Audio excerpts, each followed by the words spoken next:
Afternoon, everyone. Well, I've been so busy with so much stuff that I'm just now beginning to get back to what I like doing best, doing some YouTube videos. But this week I've been studying how to make an extremely accurate doweling jig. This is something that you can make at your house. It's very inexpensive. As you can see, I used a piece of 2x8 lumber, piece of old 2x4, and just some scraps of other stuff. But the main thing I've got is these bearings. The proper way to order these bearings: 1/2 inch ID, 1 1/8 of an inch OD, 1/2 inch thick. You can get them on eBay, Amazon, wherever. And I found these. Of course, I bought these about a year or two ago, and they were, I think, around $3 a piece. And that was because I bought 10 of them. All right, and then for the center to go in between to keep these two bearings from, moving in and out, or moving in, the other part is moving out, is I've got a piece of 3/4 inch soft copper. This is it. Then you need an 1/8 of an inch Forstner bit. This whole jig is very exact, so you need to order the right stuff. Now you can get bigger bearings if you like. The OD doesn't matter that much. It's the ID is what matters the most. What you want to do is get a machinist square.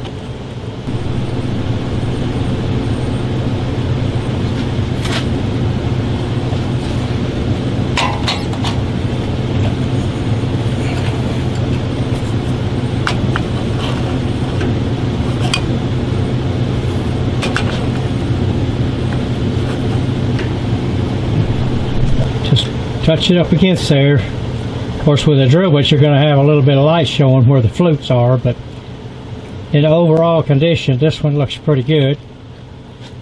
And then if you need to check the other way, see, what we're trying to do is get the table flush. We don't want the table to be off any at all, which means we can turn this around this way, come in, do the same thing, make sure you get the light behind you, and then see if it's touching all the drill.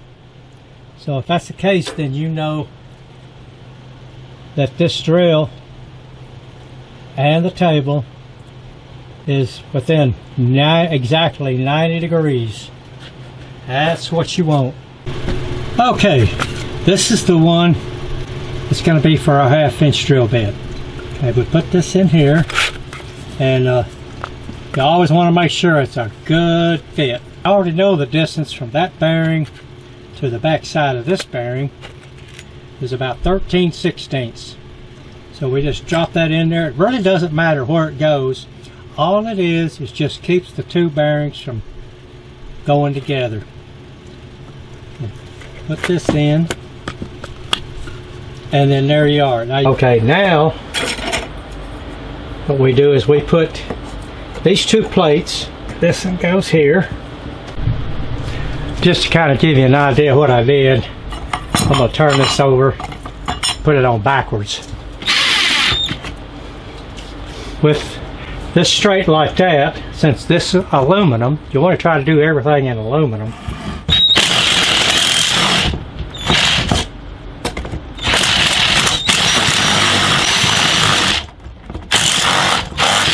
You only have to do that one time, and that's it. These things never come off except for maybe changing the bearing.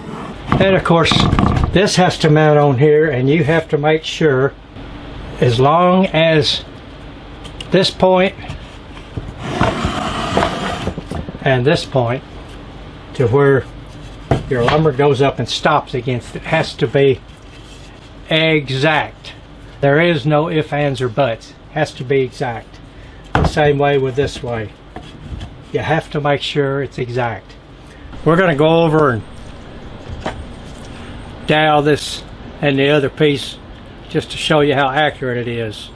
Let's go. We're going to drill. We're not going to drill very deep because since this other side is not very thick, we are going to go quite a ways in this other one.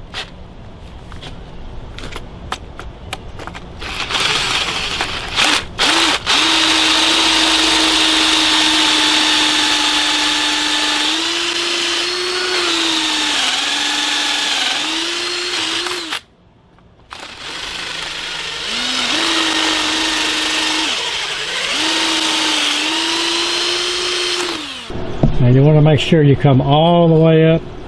You don't want to hammer that into this guide right here. You just want to just bump it in there to it. Get it where you like it.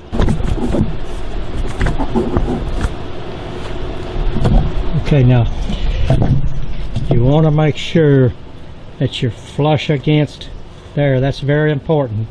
Make sure it's not raised up or the back's raised up, because it'll come out, well, we're going to find out, but anyway.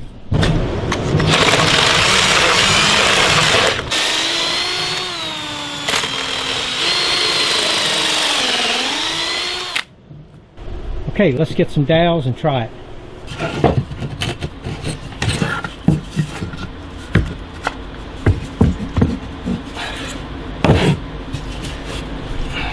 Well, you can't ask for a better joint than that. And so now that's gonna make a mighty powerful joint right there once you glue it. You're setting these up now. You want to make sure this edge is against this side.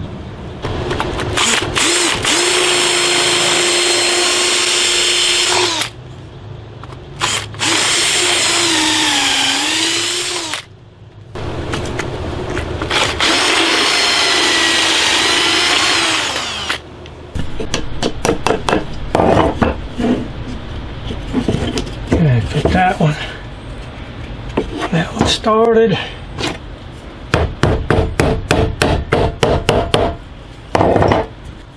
You can see the top is just right out to being perfect.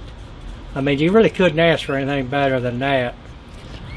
And I think if you figure in all the material, 2x8 scrap, 2x4 is left over off a job. This piece here left off a job. The only thing I had to buy, oh, and the copper that's in between these bearings, it's left over off a job. So really the only thing I had to buy was these metal pieces here. That's to hold the bearings in place so they won't work their way out as you're drilling through. Bringing your drill out, the bearings come out with it. And I think I got a 10 pack for like, I don't know, maybe $10 or something. It was real cheap. These probably go to some kind of casters that they just make 1 million of them and they just got a buku supply. But anyway, that's really what it all amounts to. So I want to wish you luck. I got this thing on the bottom. That would go in my vise. That way I can move it around. I really need to make one that mounts to a table. But that's here or there. I appreciate you watching. Be sure to subscribe. I've got some other interesting articles coming up. All right, I wish you the best.